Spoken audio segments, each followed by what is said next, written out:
Do you love s'mores? Do you love cookies? Say hello to my s'mores cookie recipe. These guys are packed with marshmallows, chocolate, graham crackers, and just plain amazing flavor.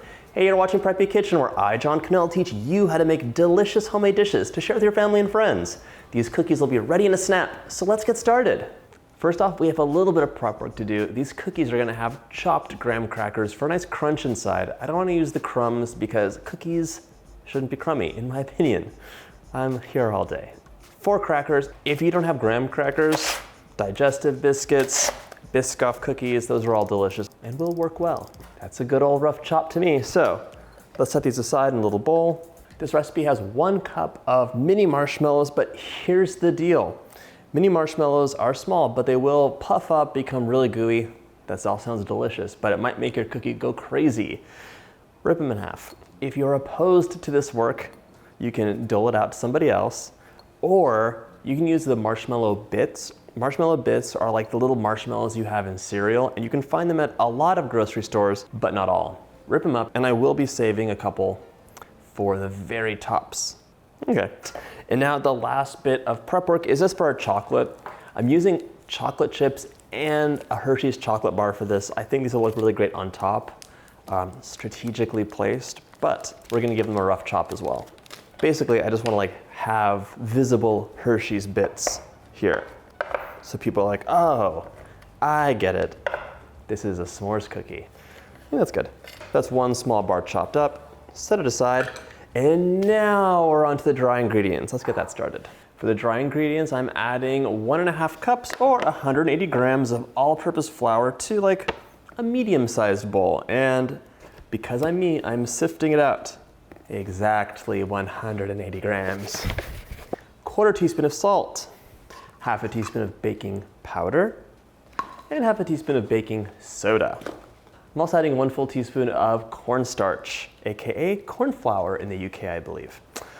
This will just make it a little bit more stay together-y and delicate, if that makes sense. Sift it out. Look at this. I found an errant lump of some random thing that is not any of the ingredients. That's why I sift. Scale is done. Whisk it out. And now we're ready for the butter sugar situation. Let's go. In the bowl of my stand mixer, fitted with a paddle attachment, I'm adding 10 tablespoons of room temperature butter. This is my new trick for making things room temperature when I forget to put them out ahead of time.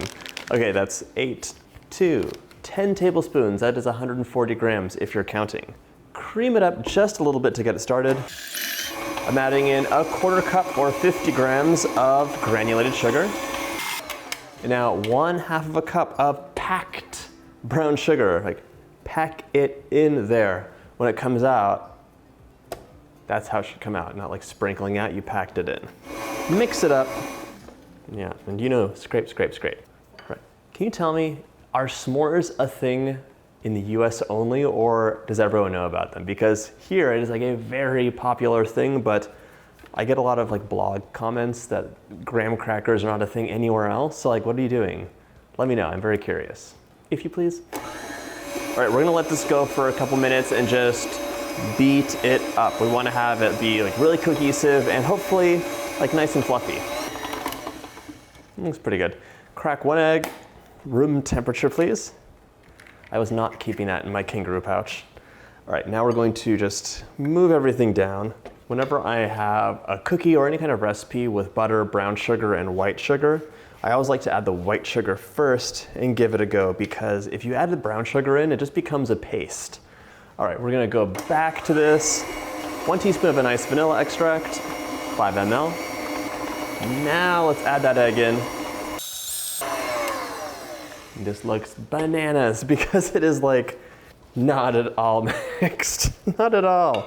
This is gonna run until it's nice and homogeneous, and yeah, scrape it down. Okay, let's take a look. There you have it, nice, creamy, homogeneous, and it's ready for the dry ingredients. Dump your dry mixture in. In you go. I've discovered that the key to not making a mess, which I struggle with, is just to give this a little bit of a head start, kind of get it pre-mixed before you run it. Now go on low. Once it gets to a point of being almost combined, we can add in our graham crackers. Crunchy. 3/4 of a cup of chocolate chips. And last but not least, those marshmallows.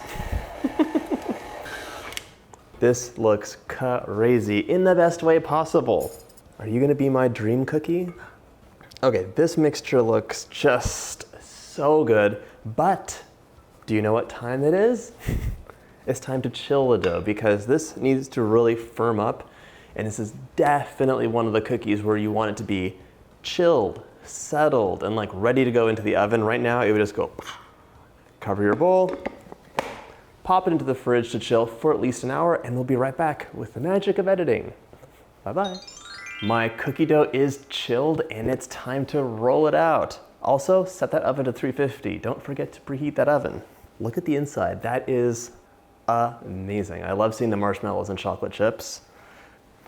All right, so get about 2 tablespoons, roll it out, and place it in. You can see that there's chocolate chips and marshmallows all in there, and they will be kind of oozing out. So it will be like gooey, ooey. It may be a little bit messy, but sometimes I think it's worth it.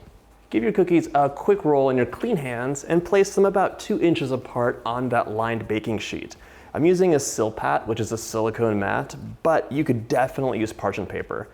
Once your cookies are all out, just give them a little bit of a tap down, and then we can decorate them with a few marshmallow pieces, just like you would with a chocolate chip cookie. Okay, and now we can add our shards of Hershey's chocolate onto top. My cookies are loaded up with marshmallows, chocolate, and graham crackers. They're ready for the oven. 350 for 10 to 12 minutes.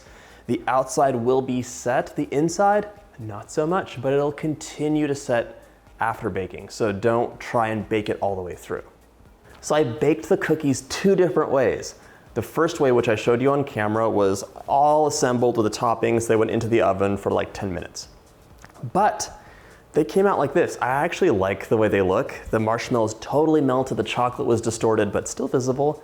However, if you want the cookies to really pop though, bake them for 8 minutes without anything on top. Then pull them out of the oven really quickly, pop the chocolate and marshmallows on top, and bake an additional 2 minutes.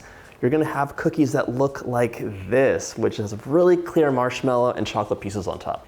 If you like this video, check out my cookie playlist, all my favorite cookies in one playlist just for you. But now it's time for a bite.